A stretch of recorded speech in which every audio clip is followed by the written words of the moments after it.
Okay, so like I said earlier, this section is not new material. This section is the same type of material, but we're going to be doing word problems that deal with derivatives. Okay, word problems that deal with derivatives. Okay, that's the main focus for today. And I've just got several examples for you guys. Yeah, just got a bunch of different examples. No new notes, just examples. So let's get to it. Okay. There's just different scenarios where we apply the same type of thing that we've been doing. Consider the following. Anybody watch Bill Nye? Yeah. Consider the following. If we're pumping air into, I think Bill Nye taught me sixth grade science. Like if I thinking back to sixth grade science, we just watched Bill Nye. Like that's all I remember. I don't remember my teacher actually teaching. I just remember Bill Nye. Okay, if we're pumping air into a balloon, both the volume and the radius of the balloon are increasing and their rates of increase are related to one another. Think about it. If you're blowing into a balloon, the volume is increasing, obviously. You're blowing air in, the volume is increasing. But isn't the radius of that balloon also increasing at the same time? And aren't those rates of increase related to one another? I can't increase the radius without increasing the volume, and I can't increase the volume without increasing the radius. They are tied to one another. Those are called related rates. And those are called related rates. Now, how do you find an instantaneous rate? By finding the derivative, right? An instantaneous rate of change is finding the derivative. So if we would like to calculate maybe the rate of the volume increasing, we would need to find the derivative of the volume. If we wanted to find the instantaneous rate of change of the radius, we would need to find the derivative of the radius. In a related rates problem, the idea is to compute the rate of change of one quantity in terms of the rate of change in another quantity, which may be more easily measured. Like it's easier to calculate the rate of change of the volume rather than calculate the rate of change of the radius. Like how you're gonna get inside the balloon and figure out what the radius is and see how much it's changing? No, but there is a possibility of figuring out the increasing rate of the volume of the balloon. The procedure is to find an equation that relates the two quantities together and then use the chain rule to differentiate both sides with respect to time. And that's going to be important here. What we're doing here, because we're calculating rates, a rate is always something that's happening over time. So if I calculate the rate of the volume, the increasing rate of the volume, that's change in volume over change in time, correct? That's change in volume over change in time. If I'm calculating the rate of change of the radius, it's the change in the radius over the change in time. So everything is always done with respect to time. So you know how we were always calculating our derivatives with respect to x? For these problems, we are calculating our derivatives with respect to time. So let's take a look here. Air is being pumped into a spherical balloon. We're going to assume that the balloon is a perfect sphere. Air is being pumped into a spherical balloon so that its volume increases at a rate of 100 centimeters cubed per second. How fast is the radius of the balloon increasing? How fast is the radius of the balloon increasing when the diameter is 50 centimeters? So understand what we're saying here. We've got a sphere. We're increasing the volume of that sphere.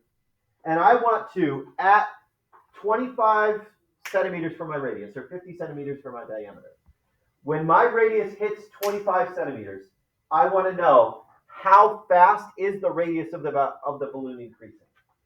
What is the rate of change of the radius of the balloon? That's what we're really calculating here. So let's define everything that we're looking at. We know that the diameter is going to be 50 centimeters, which makes our radius 25 centimeters. We know that the rate of change of the volume, is 100 centimeters cubed per second. Now, I'm going to switch to using Leibniz notation for this section. And it's really to just hammer home the idea that this is the rate of change of the volume. with respect to time. So how I'm going to write it, I'm going to say dv dt. And we have to understand that that notation is telling us that that is the rate of change of the volume with respect to time. That is the rates of the volume increasing. It's increasing at a rate of 100 centimeters cubed per second. dv dt is 100. Now, what are we looking for? We are looking for how fast is the radius of the balloon increasing. That's the unknown. We are looking for dr dt, right? That is what we want to know. That is the rate of change of the radius with respect to time. How fast is the radius changing over a certain given amount of time? And we want to know when that's happening at 25 centimeters, when the radius is 25 centimeters. Do I have a given time value of when that's happening? No, I don't know what time that's happening, but I want to know when that's happening. When the radius hits 25 centimeters, that's when I know. That's when I want to figure out the rate of change. So we've figured out everything that we know and everything that we don't know. The next step, because we've defined everything, the next step is to now say, how can we relate the unknown to the known? How can we relate the radius and the volume? Oh, well, isn't the volume formula of a sphere directly tied into the radius? So volume of a sphere is 4/3 pi r cubed. 4/3 pi r cubed. And I'll be very generous with the formulas that you will need. Okay, like I wouldn't need, I mean, if you just accidentally made that 4/3 pi r squared, then your whole problem goes to poop. So I'll be very generous with the formulas that you need. So we got 4/3 pi r cubed. That's our volume. Okay, that relates the volume to the radius. Now let's find the derivative. Okay, let's find the derivative. Because am I given v? No, I don't know v. I don't care what v is. But what I do know is dv dt, right? When I differentiate v with respect to time, that's like saying v prime, right? dv dt is another way to say v prime.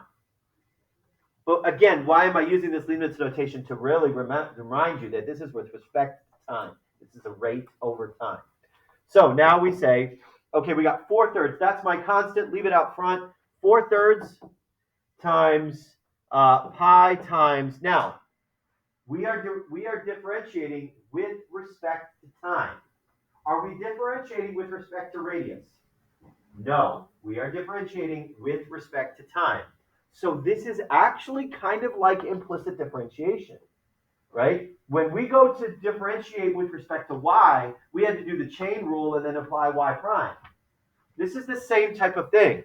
I have to differentiate to the third power, which is a 3r squared, multiplied by, the chain rule says, multiplied by the derivative of r.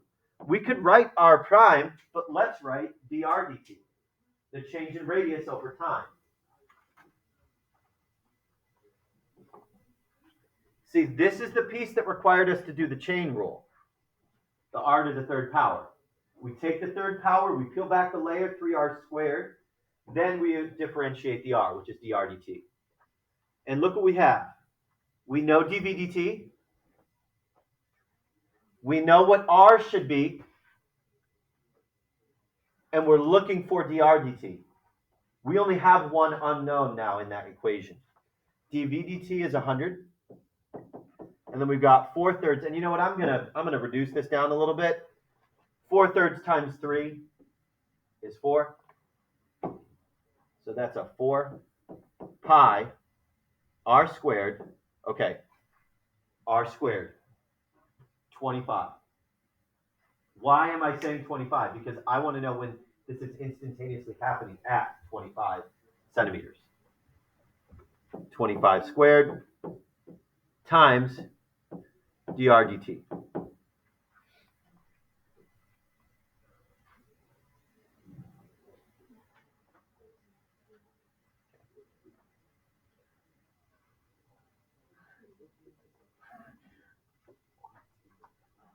So now we have to solve for dr dt.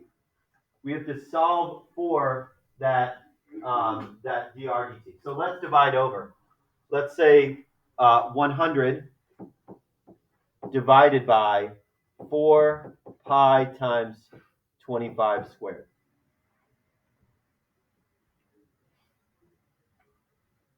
That is dr dt.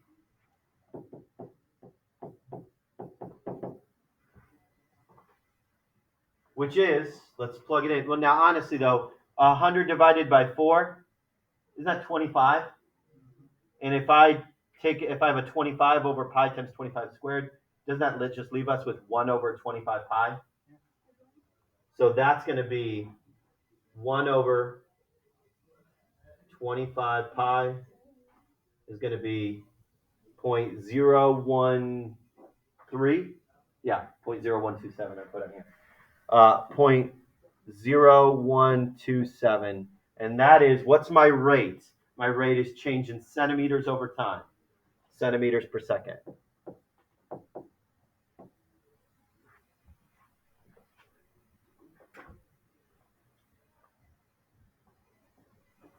If I took 100 divided by 4 pi times 25 squared, I would get 0.0127. Just reduced it when I put it in my calculator. So what was the process again? The process was, let's define everything that we know and that we don't know. Let's create an equation that relates volume to radius. Differentiate. And see if we can plug in what we know and what we don't know to solve for the unknown. Let's do it again.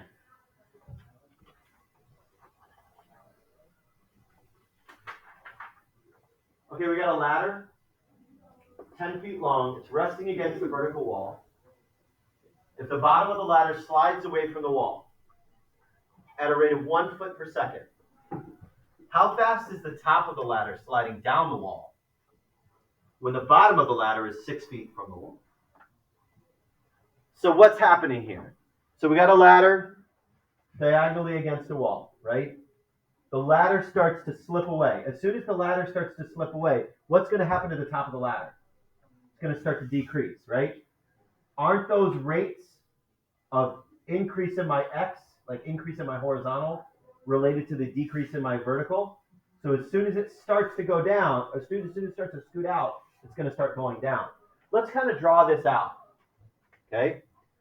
We've got a vertical wall, and we've got a 10-foot ladder.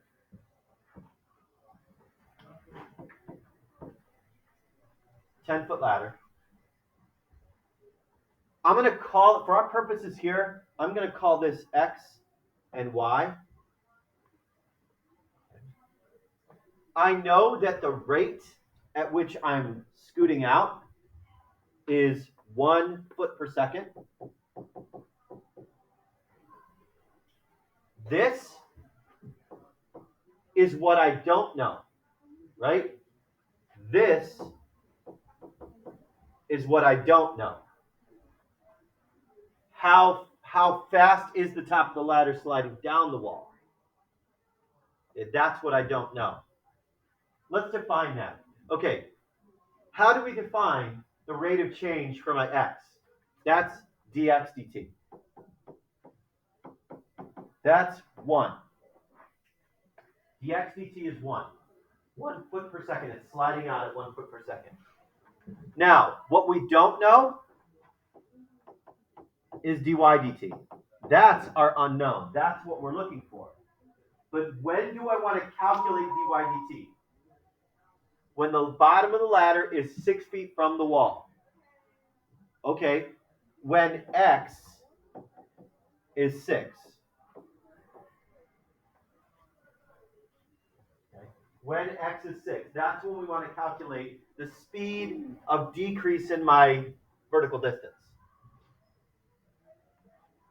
Okay, so how do we relate x to y? Good old Pythagorean Theorem. X squared plus y squared equals what? Is this number ever going to change? See, are our x and y values changing? Yes. But is my c value, is my z, like my diagonal distance, is that changing? Never. Okay. It might be useful to keep reminding yourself of what's changing and what's constant within this scenario, or with any scenario. What's changing, what's constant. If things are changing, apply a rate to it. If things are constant, leave it the same. So this is 100, right? 10 squared. X squared plus y squared equals 100. Okay, that related x to y. Let's differentiate. Okay, now remember, be careful here. Am I differentiating with respect to x? No, I'm differentiating with respect to time. Okay, so that means I kind of have to do a chain rule on both of these. Like, for example, I have to say 2x dx dt. 2x times dx dt. Why? Because I'm not differentiating with respect to x. I can't just call it 2x. This is differentiating with respect to time.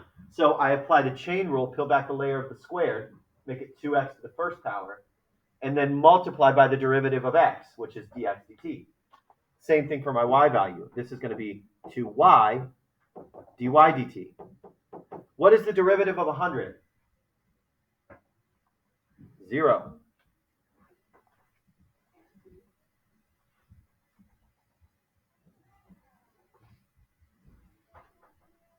Okay, well, I know dx dt,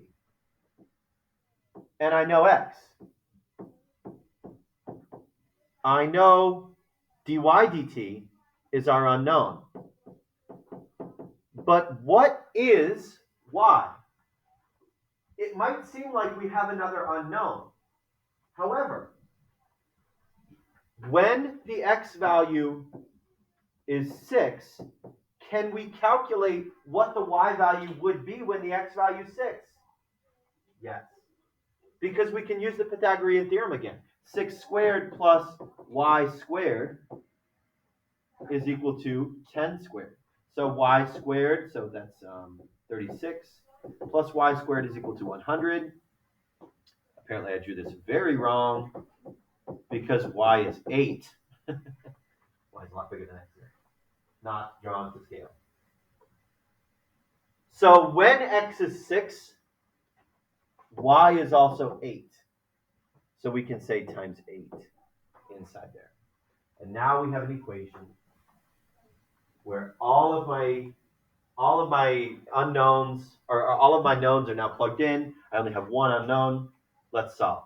So this is 12 plus 16 dy dt is equal to 0. Subtract over the 12. I get 16 dy dt is equal to negative 12. I divide by 16.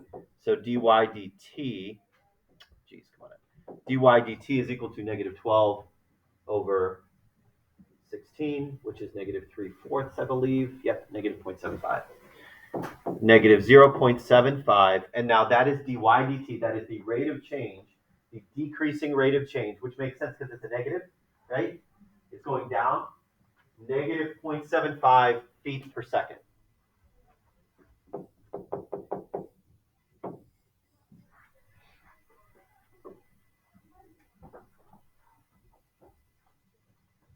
Questions about that? Let's do another one. Example 3. A water tank is in the shape of an inverted circular cone. It's funny that they say circular cone. Like, what other type of cone is it? Square cone? I mean, I guess it could be like an oval. They still call it cone, oblong cone. Okay. A water tank has the shape of an inverted circular cone with a base radius of 2 meters and a height of 4 meters. If water is being pumped into the tank at a rate of 2 meters cubed per minute, find the rate at which the water level is rising when the water is 3 meters deep. So let's analyze what we know and what we don't know. First, let's make a diagram. Okay, I've got an inverted circular cone with a radius of 2 meters.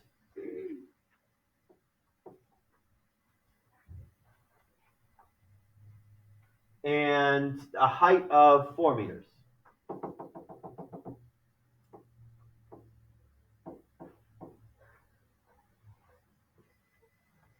pumping water in, the water level is going to rise, right? The water level is going to rise. If water is being pumped into the tank at a rate of 2 meters cubed per minute, what is that really? What is that rate of change? What's changing at a rate of 2 meters cubed per minute?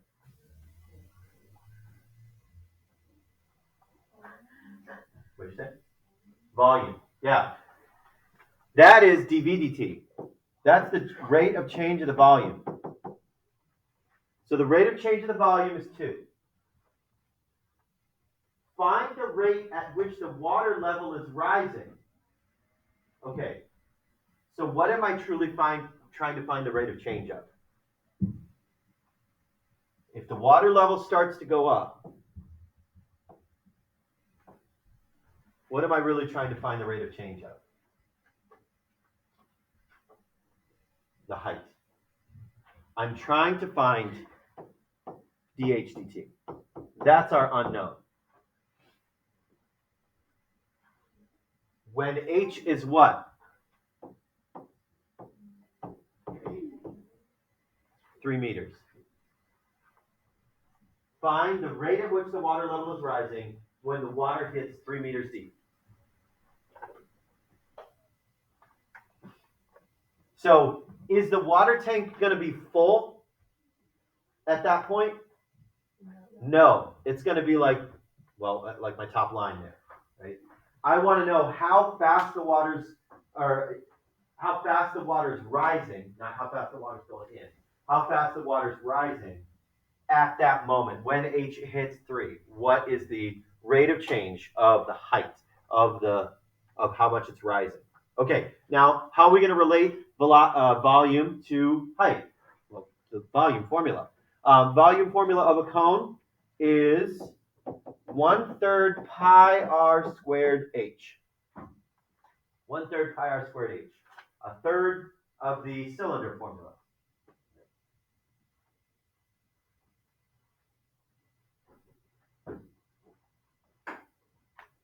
One-third pi r squared h. Okay, let's differentiate. Okay, let's differentiate. Oh, actually, not yet. Not yet. And here's why.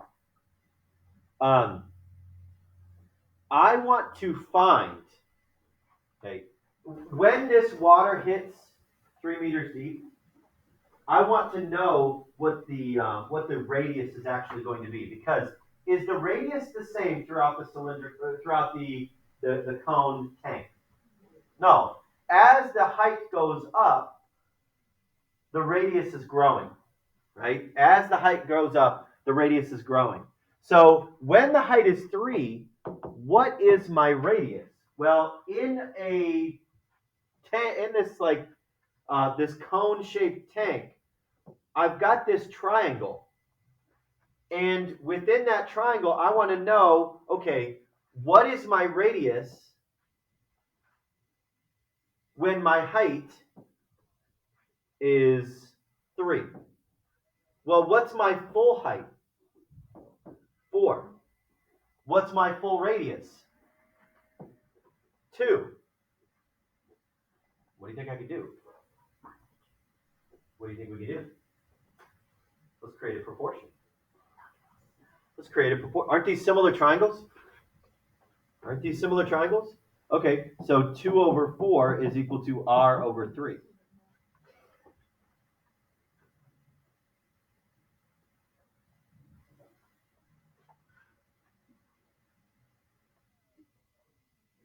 Oh, wait a sec.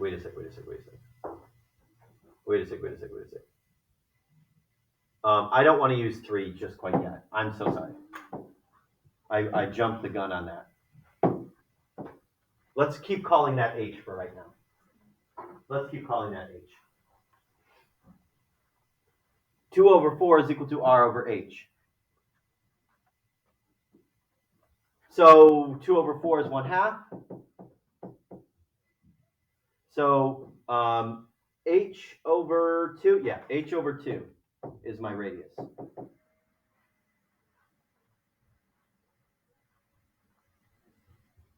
I think we probably could have used 3 in there, but my work says h over 2, so I want to stick with what I got in case I don't, just so I don't screw it up. So let's plug that into our formula and see what happens. Pi times my radius squared. Okay, so that is h over 2 squared times h. Because that's my radius. We just went through that whole process. Let's square that number. So volume is equal to 1/3 pi times h squared over 4. And then just multiply that h up to the top.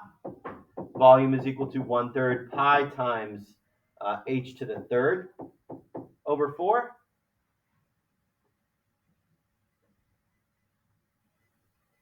And now I'm just going to multiply all the stuff on top together and all the stuff on the bottom together. So volume is equal to h to the 3rd pi over 12. How did I get what? Because I took this h squared times another h, because that was just h over 1.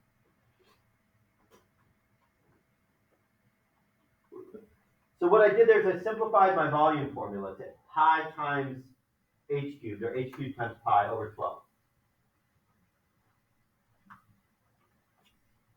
Why am I doing that? Because it's easier to differentiate simple formulas than more difficult formulas.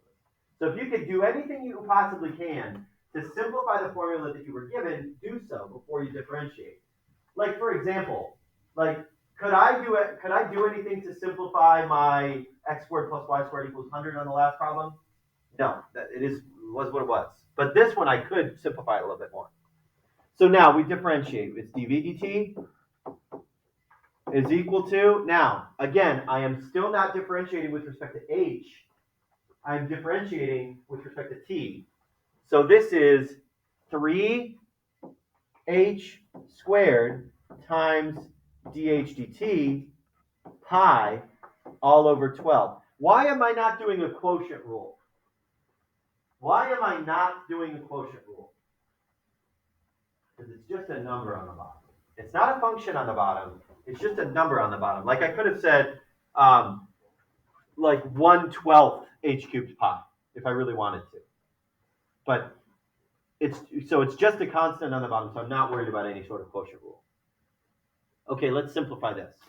3/12 is 1/4, so it's dv dt is equal to h squared pi times dh dt, just put dh dt at the end, over 4. Yeah, h squared. Because I differentiated 3h squared. Okay, now let's multiply it over to the other side. Well, you know what? Let's plug in. Because dv dt is 2 and h is 3. dv dt is 2 and h is 3. So 2 is equal to 9 pi over 4 dh dt.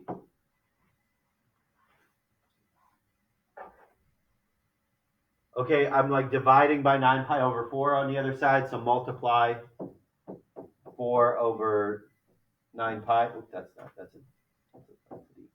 4 over 9 pi. I'm going to make that look a little nicer.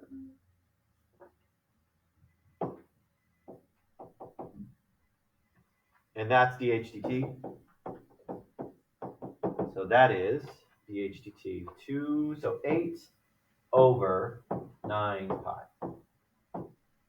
Which, 0.28? Yep, perfect. 0.283, we'll round it to 0.283, and the label on that is meters per minute. Meters per minute. How did I know it was meters per minute? Just based on the wording of the problem. Everything was in meters, and it was changing per minute.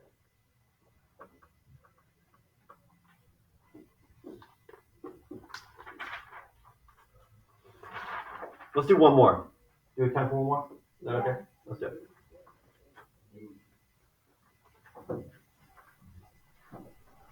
This was not a very difficult one. And then tomorrow I'll start class with the last problem. Then you have the rest of the time to work. Car A is traveling west at 50 miles per hour, and car B is traveling north at 60 miles per hour. Okay, let's pause for a moment and draw that diagram. Car A is traveling west at 50 miles per hour. Okay, so I guess I maybe should have read further. I'm looking to see when they intersect. Okay, I'm looking to see like they're going toward one another. So car A is traveling due west at 50 miles per hour. Car B is traveling due north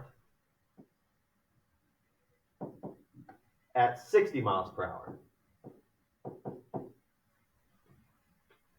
Both are headed for the intersection of the two roads. Should have just read one more sentence. At what rate are the cars approaching each other when car A is 0.3 miles and car B is 0.4 miles from the intersection?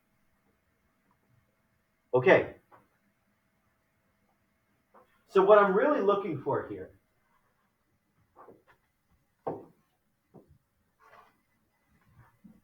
is this. How fast is Z getting smaller? Right? That's really truly what I'm focused on here. At what rate are the cars approaching each other? Now, how do we say that?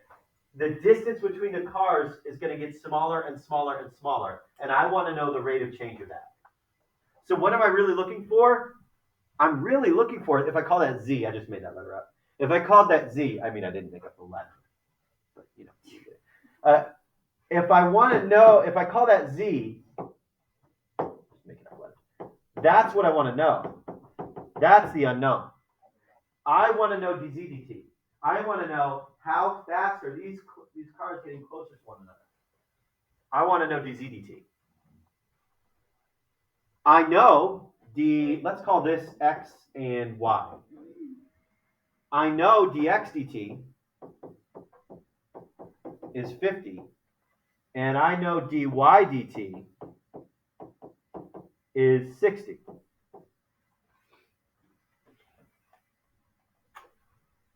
And I want to know how fast is z changing at the instantaneous point where x is 0.3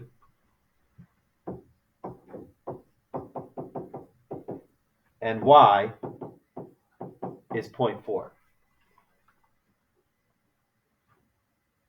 Okay, let's do another equation that relates x, y, and z.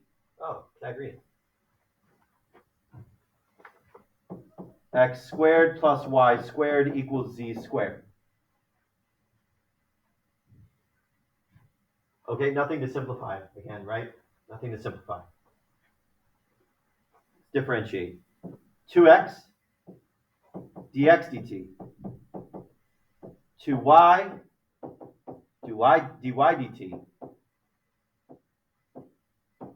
2z dz dt.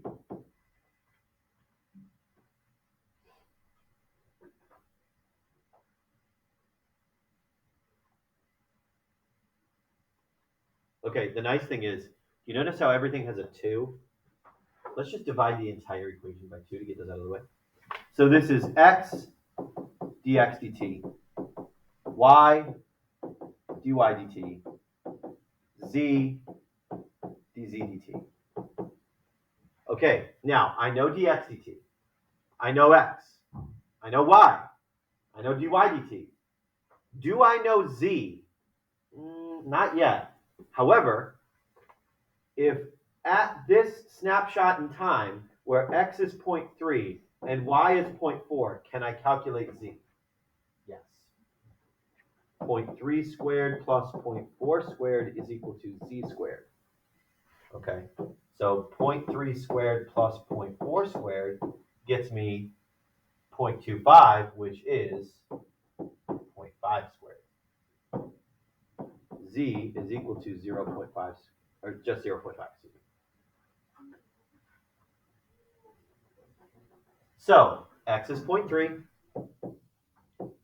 dx dt is 50, y is 0.4, dy dt is 60, z is 0.5, dz dt is unknown. Okay, let's evaluate. 0.3 times 50 plus 0.4 times 60 divided by 0.5.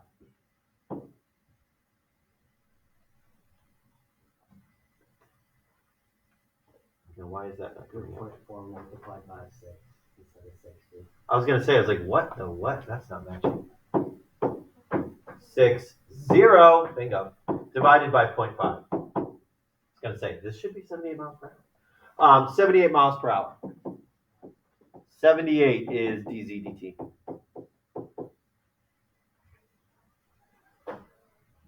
The book says negative 78 miles per hour. That's because z is decreasing. You know, the value of z is decreasing, so it's going in a negative direction, 78 miles per hour. But honestly, if we got to 78, I'm happy. 78 miles per hour. That's how fast it's decreasing. Okay. So, like, kind of in summary, you know, the book gives these steps to these types of problems. Because I think you've seen a rhythm, even just in these first 4 problems. They say step 1, read the problem carefully. Oh, thanks for the advice. Really appreciate it. Draw a diagram. Introduce the notation. Okay, like this cone problem. We drew the diagram. We introduced all of the notation, and we kind of do step 3 and 4 together. Express the given information and required rate in terms of some derivatives. Like, what is dv dt? What is dx dt? What is dy dt? Then you create an equation. You figure out, based on the context of the problem, what type of equation can I come up with that matches all of the pieces together? Like, what is the last puzzle piece that combines everything together? Use the chain rule to differentiate both sides of the equation, because you're never going to have you're never going to have a t value in any of these equations. So you're always going to have to be using this implicit type of differentiation. So you're going to need to use the chain rule whenever something is acting on any of our variables. And then lastly, substitute all of that given information you had in steps 3 and 4 to figure out what you need, to figure out your unknown. Okay, we will do problem number 5 tomorrow at the beginning class. Sound good?